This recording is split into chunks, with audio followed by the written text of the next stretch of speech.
delicious day here in the Let's Make Food from Food kitchen, and today I'm making barbecue sauce for our ribs that we're having on the 4th of July. So this is a tomato-based sauce, which is kind of a Texas barbecue sauce. And so I have, as you can see, a lot of ingredients, but it's really simple to make. So stay with me here. I'm gonna go ahead and get my onions chopping while we talk, because that's the first thing we need to do, and that actually takes a few minutes to cook. So I have my cooktop here on a medium, heating up. And once that's almost heated, we will put in the butter. And this is a shallot. It was one big shallot that was kind of two stuck together, I guess. The other thing you can use is a sweet onion. A shallot is basically a sweeter version of onions, a little bit milder, and my children are a little less likely to notice that I've put onions in something if I use a shallot. So that's one of the reasons that I use it. But I happen to have some shallots around, and so I didn't want to go buy a sweet onion because I already had the shallot. So what we want to do is dice it up really finely. If you're using a sweet onion, just go ahead and use all of one medium or maybe 3/4 of a large. So I'm going to put my butter into my pan and get that melting. Spatula here.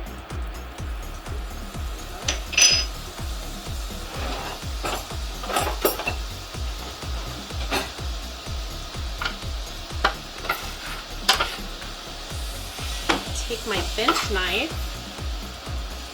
I really like my bench knife. It helps me scrape things off really quickly. Use it making my breads too. If you don't have one, it's a good tool to have, and they're not that expensive. This one actually has measurements on it. It's kind of nice. All right. That's good. So I want to get my butter mixed in with my onion. So this will take about 5 minutes. You're going to cook it down till they're translucent. So while that's going, I'm going to go ahead and prep my garlic. Just going to cut the ends off of them. I usually would do this ahead of time, but since I have time while my onions cook down, I decided to go ahead and just do it now instead of earlier. So an easy way to get this off, if you didn't already know, just like that. Smack it, push it, whatever you got to do, and it breaks the skin off of it really easily. So I just want to peel those, and I'm just going to press them, so I don't care if they're smashed.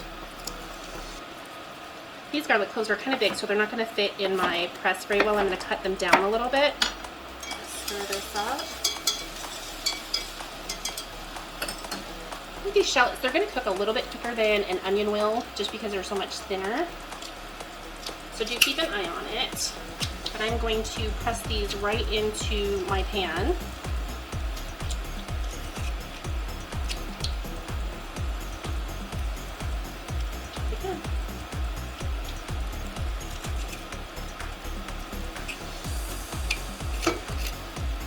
All right, those are in.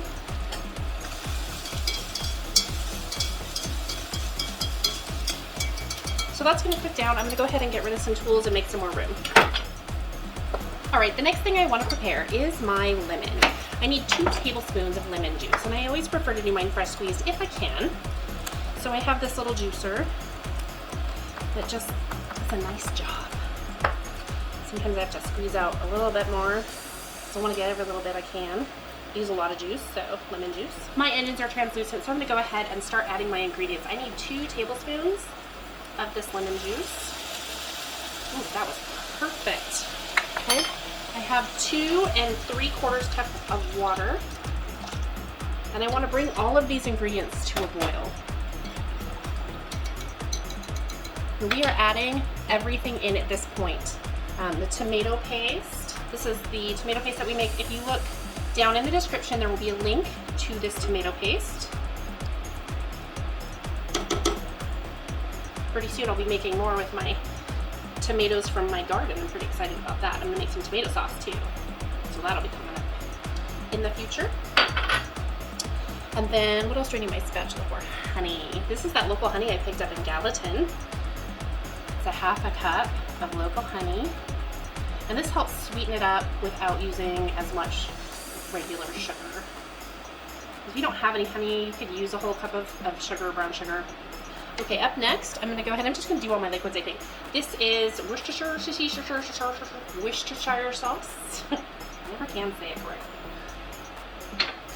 And then this is my whole grain mustard. And of course the link for that will be down below. And then my apple cider vinegar, this is 1/4 cup. You know what I'm gonna say about that recipe, right? Okay, 1/2 cup of brown sugar. Stir it up a little bit. And then I have, this is sea salt and cloves and some coriander. So that's everything that I need to go in my barbecue sauce. Now this is gonna take a little time, it's gotta cook down. So I'm gonna give it a whisk. I'm gonna bring it to a simmer and I'm gonna hold it there for 20 to 25 minutes. And I'm not gonna cover it because I want it to reduce down, and if you cover it, it traps that liquid in there longer. So 20 to 25 minutes should do a good job. If you want it thicker, you could cook it longer. So there we go. I'll spend some time cleaning up while that reduces down. Don't forget to stir it once in a while. So I let this cook for 25 minutes. What I want to do, I've tasted it, and I want to hit a little heat. So this is some cayenne pepper, and I'm just going to sprinkle a teeny tiny bit, not a lot, not even 1/8 of a teaspoon. It's almost empty. Just enough to give it a teensy little hint of heat. And then I wanted to hit it with a little bit of pepper. And this is to your taste. If you don't want to have pepper, don't. There we go. And I'm just going to give that a whisk. As soon as it's cool enough, I am going to go ahead and blend it because my onions, I've still got quite a few chunks in here. And while they're not big and they're not crunchy or anything like that, I do want it to be smooth. So I'm going to go ahead and put it in my blender container here and let it cool some more before I blend it up. The sauce has cooled off some more. I gave it another taste after I added some cayenne pepper to it. It's slightly spicy, but not too much. So it's a little sweet, a little sour, a little spicy. I like it. So what I want to do, it's still steaming a little, but it's not so hot. I think I'm okay to go ahead and puree it. I did take the steam vent off, but I'm going to hold it there so that nothing splatters out of it because it is kind of full. So I'm just going to do a liquify on it.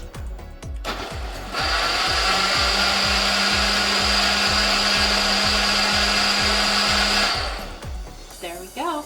That should give our sauce a nice smooth consistency. Let's check it out. So this, yes.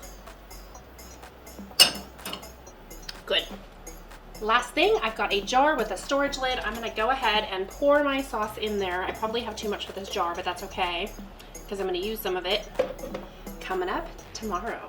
I'm gonna let this cool off some more before I put the lid on and then put it in the fridge. I am gonna label it with what it is and the date that I made it.